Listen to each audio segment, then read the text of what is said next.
What's up YouTube? This is GalacticGod. I'm coming at you now with another one of my Yu-Gi-Oh! Top 5s. And today I'm going to be talking to you guys about my personal top 5 favorite cards that are getting reprinted in the new Yu-Gi-Oh! Premium Gold set. Now there's of course a lot of new cards out there, and the cards that are on my list might not be the most expensive cards in the set or the most sought after ones, but for me personally, these are the cards that I'm hoping to pick up. So starting us off at the number 5 spot is a card from the Hero Strike Structure deck. I'm talking about Mask Change 2. Now this quick play spell card has an effect that states discard one card, then target one face-up monster you control that has a level. Send it to the graveyard. Also after that, if it left the field by this effect, special summon from your extra deck one masked hero monster with the same attribute, but a higher level than the attribute/level that the monster had when it was on the field. This special summon is treated as a special summon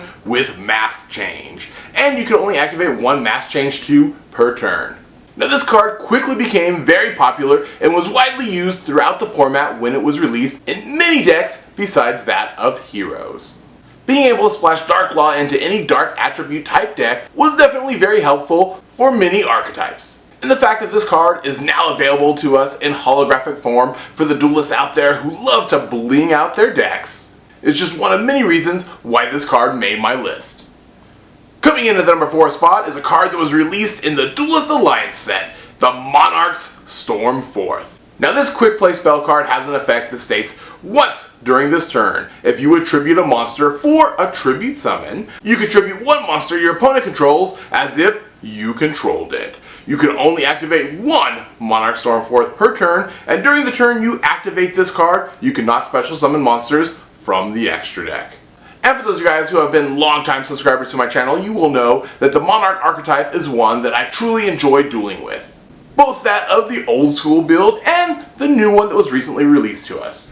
But not only that, another archetype that I love playing that utilizes this card is Batteryman. I've had many different builds of that deck, but most have included the Monarch Storm IV. So much like Mask Change 2nd, having a holographic version of this card to bling out one's deck is definitely very cool.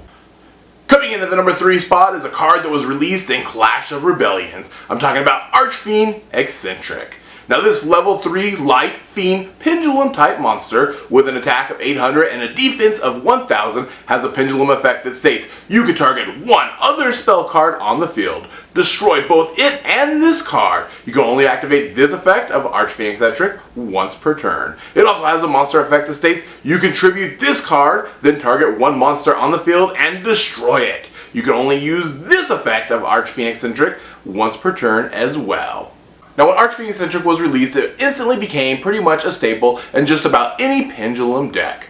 Its toolbox-like utility is definitely very useful in many different circumstances. Now unfortunately, for many of us, this card was released as a secret rare, and its price on the secondary market drastically rose, making it almost impossible for any budget player to utilize this card in a pendulum deck. Thankfully though, Konami has decided to reprint this card in the newest Gold series, thus giving hope to the budget pendulum playing duelists out there that they'll finally be able to have copies of this card. So coming in at the number 2 spot is a card that was released in Cross Souls. I'm talking about Ghost Ogre and Snow Rabbit. Now this level 3 light psychic tuner type monster has an attack of 0 with a defense of 1800, and it has an effect that states during either player's turn when a monster on the field activates its effect, or when a spell or trap card that is already face up on the field activates its effect, you can send this card from your hand or your side of the field to the graveyard. Destroy that card on the field. You can only use the effect of Ghost Ogre and Snow Rabbit once per turn. Now as many of us know, hand traps have been utilized throughout the game almost since their inception. And of course there's been different formats where they have been more useful than others. It really depends on what the meta calls for. Now just like Archfiend Eccentric, unfortunately this card was originally released as a secret rare, thus giving any budget player who wants to use this hand trap in their deck a definite disadvantage, as the cost of it on the secondary market was very high. And also, just like Archfiend Eccentric, thankfully Konami has decided to finally reprint this card in the Gold Series set, thus making it available for just about any duelist out there who wants to use it in their deck, able to do so. Finally, coming in at the number 1 spot can be no other card but number 106, Giant Hand.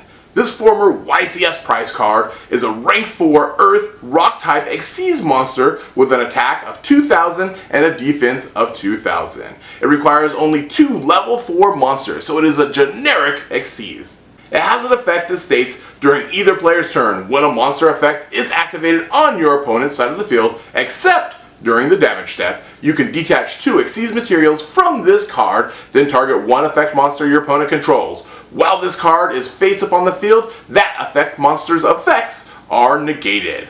Also, it cannot change its battle position. Now obviously, this is a card that many duelists have been trying to get their hands on for too long.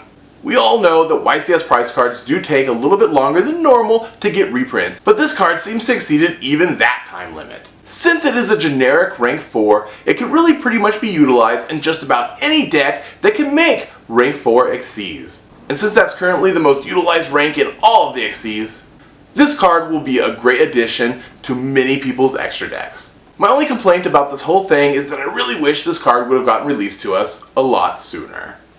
Alright YouTube, and there you have it. Those were my top 5 personal picks from the new Gold Series Infinite Gold set. Now of course, they may differ from the ones that you would choose, so I encourage you to let me know what you think are the top 5 cards down in the comments section below.